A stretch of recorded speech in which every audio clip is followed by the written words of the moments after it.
ভাই রাখি বান্ধব, আমি তোমার আসল বোন। ভাই তুমি রাখি বান্ধব, আমি তোমার আসল বোন হই। তোমাদের দুইজনের মধ্যে কেউ আমার আসল বোন না। আমি বড় লোক হয়ে গেছি, সেই জন্য তোমার রাখি বান্ধার জন্য দৌড়াতেছো। নেতিস, তুই 2 বছর পর দেখা করে তুই তোর বোনকে ভুলে গেছিস। দাঁড়াও, তোমাদের মধ্যে যে আমার আপন বোন সে আমাকে টেনে তার দিকে নেবে। ভাই আজকে আমি তোকে টেনে আমার দিকে নিয়ে আসবো।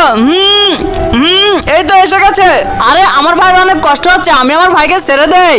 কিন্তু তার আগে তোমার কাছে কোনটা সবচেয়ে দামি, 1 বস্তা টাকা নাকি মা বাবা?